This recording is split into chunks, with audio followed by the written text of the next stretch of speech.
Reprendre la relation entre accueil de nouvelles populations et paysages, c'est le pari fait par les Lundis de l'Habitat à Brive, devenu l'espace d'un moment, les Lundis de l'Habitant.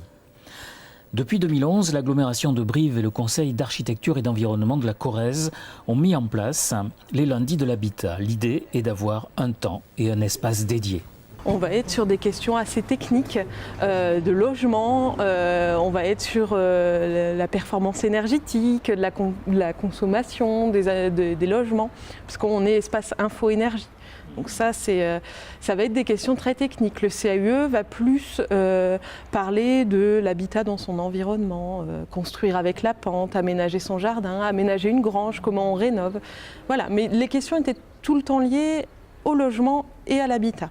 On va aussi orienter vers les partenaires, la CAF, la DIL, le CAUE aussi, donc tous ces partenaires qui font de l'habitat et qui sont peut-être moins connus du grand public. Donc nous, on participe à créer le réseau et à mettre en lien tous ces gens-là.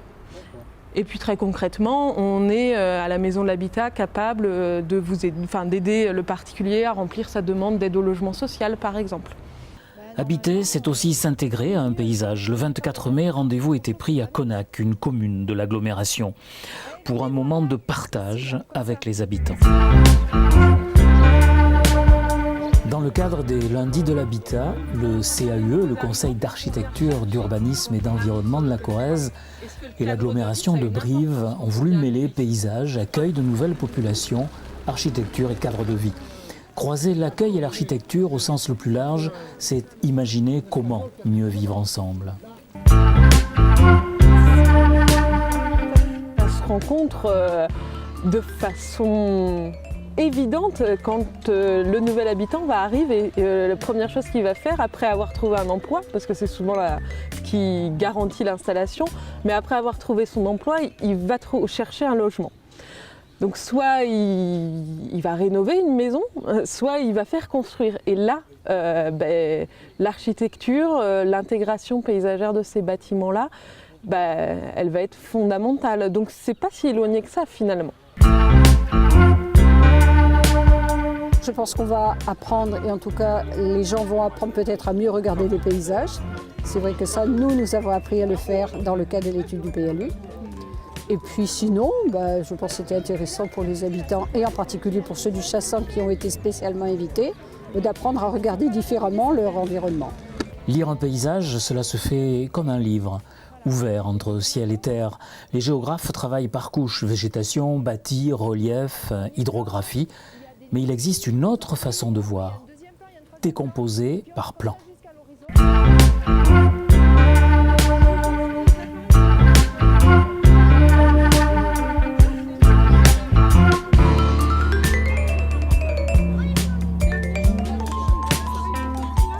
On a choisi un site sur le territoire de l'agglo, puisque c'est un travail qu'on fait en partenariat avec l'agglo. On a choisi un site qui soit le plus représentatif possible, sur une hauteur, pour qu'on arrive à voir au-delà de la vallée de la Corrèze, jusqu'aux gorges de la Vézère qu'on aperçoit au fond là-bas avec les prémices du plateau dit plateau du Zerche, ce qu'on appelle aussi la campagne parc. L'idée, c'est qu'à travers cette lecture se produisent des échanges entre nouveaux arrivants et locaux, habitants du lieu. Enlever quelque chose, en rajouter. Pourquoi est-on attaché à un territoire? Qu'est-ce que tu vois qui broute là en bas? Des limousines. Voilà. Des vaches quoi. Et alors après, encore un petit peu plus loin. Un poteau électrique. Là-bas. Oui, et juste derrière le poteau électrique, c'est quoi? Un village. Voilà, c'est le village. Et comment il s'appelle ce village? Connac. Non. Connac. Voilà, c'est le village de Connac. Et vous habitez où? Au Chassin. Au Chassin, d'accord. Je suis arrivée en 1978 dans le village. J'étais une des seules jeunes à l'époque. Et depuis, j'ai vu évoluer énormément le village avec de nouveaux arrivants qui sont très bien intégrés. Donc les anciens sont là pour apporter des connaissances par rapport au village. Et moi je sais que personnellement j'aurais du mal à quitter mon village pour aller dans une grande ville parce que je me sens bien et je me trouve bien. Finalement, le paysage, c'est pas que du paysage. Alors, C'est hein. pas que Non, du c'est paysage, beaucoup de choses. Beaucoup de choses. C'est le paysage. C'est ce qu'on appelle un cadre de vie, mais Voilà. après il y a toute la vie qui va dans ce cadre, ça, c'est le cas de le dire. Les anciens sont toujours là et ils ont toujours plein d'histoires à raconter. Donc on amorce un petit peu la pompe et puis après c'est parti. Et ici il y avait, et là, et donc on l'a vu puisqu'on est allé tout à l'heure vers le four à pain, qui est un lieu de rassemblement. Et on a vu comment les langues se sont déliées. Et on nous a expliqué que ce village vivait, que les nouveaux arrivants étaient bien intégrés, que les enfants jouaient, que l'espace public servait de lieu de rencontre.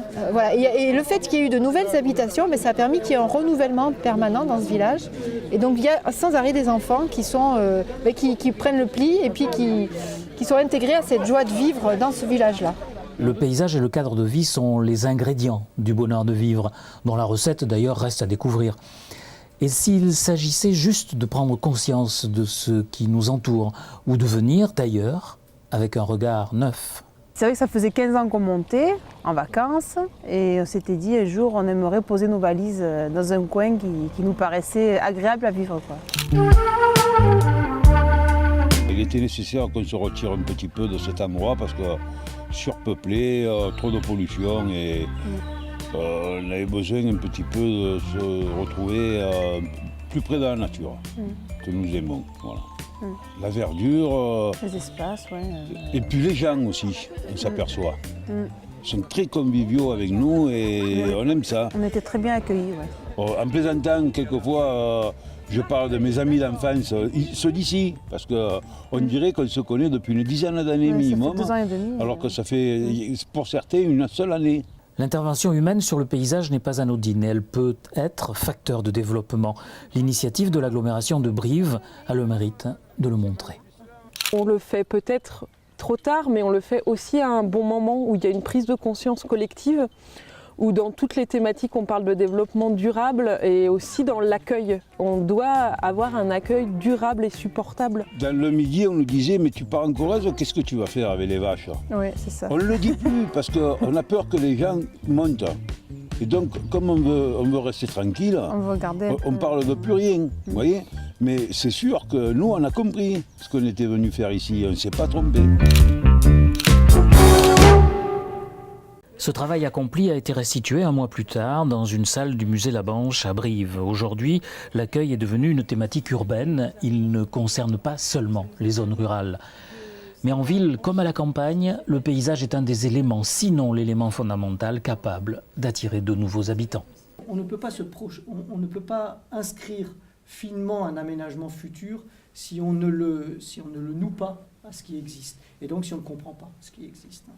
Et ça, c'est vrai que pour faire le lien avec la question des nouveaux arrivants, le bénéfice du nouvel arrivant, par exemple, ça, on l'a vécu également dans les projets d'aménagement, c'est que d'emblée, le regard neuf va révéler des choses qui peuvent être oubliées. Ce genre de réunion, je dirais que c'est la garantie à un moment donné qu'entre le travail mené par les élus et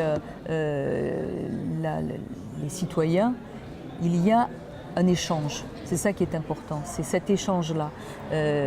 Tous les grands projets de territoire, qu'ils soient projets ponctuels, mais aussi projets beaucoup plus vastes à l'échelle d'un territoire comme un bassin de vie, tout projet doit être discuté, doit être approprié. Sinon, il y a peu de chances pour que, justement, ça soit compris et que ça arrive réellement à son terme. Ce que je regrette, c'est que, justement, il n'y ait pas plus de participation lors de ce type de réunion.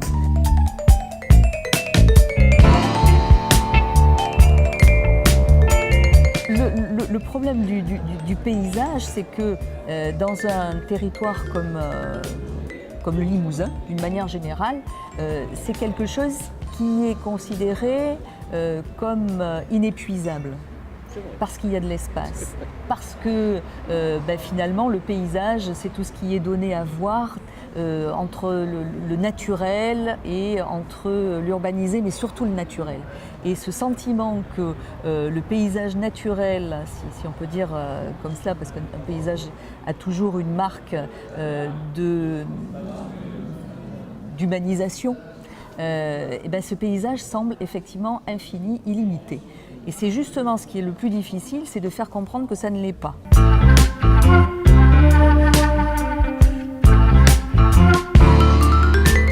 En tant que propriétaire d'un espace, est-ce que j'ai sur cet espace effectivement tous les droits ? Et suivant qu'on considère notre place dans la société d'une manière ou d'une autre, d'une manière plus collective ou plus individualiste, on n'a absolument pas les mêmes réponses.